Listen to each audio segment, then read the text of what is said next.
আমরা দিল্লির যন্তর মন্তরে ককরোচ জনতা পার্টির প্রোটেস্ট দেখলাম এবং সেই প্রোটেস্টের জন্য আমি বলেছিলাম যদি এটা শুধুমাত্র স্টুডেন্টদের প্রোটেস্ট হয় তাহলে আমি একদম সমর্থন করি, কিন্তু কিছু জায়গায় আমি এই কথাটাও বলেছি যে শুধু এখানে ধর্মেন্দ্র প্রধানজির যে ফল্ট আছে তা নয়, কারণ তিনি জানেনই না এমন কিছু মানুষেরা পেপারকে লিক করে দিয়েছেন, তারপরে তার ইস্তিফা চাওয়া হচ্ছে। ঠিক আছে, আমি তার পদত্যাগের জন্য একদম সমর্থন করেছিলাম এবং তিনি পদত্যাগ করেছেন সেটাও আমি সমর্থন করেছিলাম। কিন্তু কথা হচ্ছে যে এই দিল্লির প্রোটেস্টে যেভাবে রাজনৈতিক দলগুলো এসছিল এবং যেভাবে হিন্দু হটাও, আরএসএসকে নিয়ে, তারপরে আজাদি, এই সমস্ত কিছু নিয়ে যেই ধরনের আওয়াজগুলো হচ্ছিল সেগুলোর একদমই আমি পক্ষে ছিলাম না।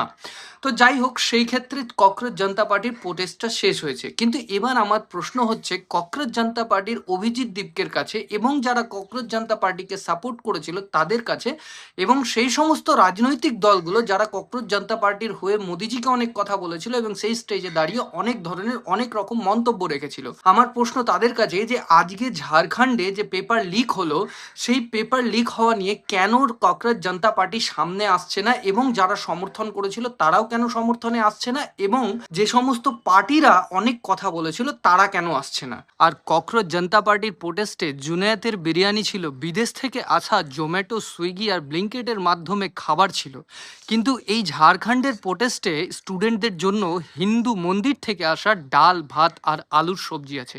এইখানে কেউ এদের ফুডিংয়ের জন্য ফান্ডিং করছে না। কোথাও কোথাও তো স্টুডেন্টরা গুড় এবং মাটি খেয়ে প্রোটেস্ট করছে। আমার কথা হলো সেই সমস্ত বুদ্ধিজীবীরা আজকে কই যারা রাস্তায় নেমেছিল ধর্মেন্দ্র প্রধানের ইস্তিফা নেওয়ার জন্য? আজকে তাদের মুখে কেন তালা পড়ে আছে? কেন তারা ঝাড়খণ্ড নিয়ে কথা বলছে না? আমরা এর আগেও তামিলনাড়ু, পাঞ্জাব নিয়ে কথা বলেছিলাম, সেইটা তো পেছনে ফেলে এসেছি। এখন যেটা রিসেন্টলি হয়েছে সেটা হচ্ছে ঝাড়খণ্ড। তাহলে আমাদের সামনে এখন তিনটে স্টেট যেখানে আমাদের সেইখানকার শিক্ষামন্ত্রী ইস্তিফা নেওয়া অবশ্যই দরকার।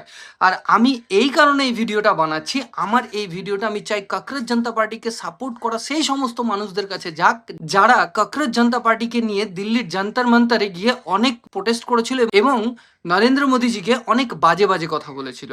আজকে আমি দেখতে চাই সেই ককরোচ জনতা পার্টি এবং সেই রাজনৈতিক দলরা পাঞ্জাব, তামিলনাড়ু আর বিশেষ করে ঝাড়খণ্ডের জন্য কি করছে।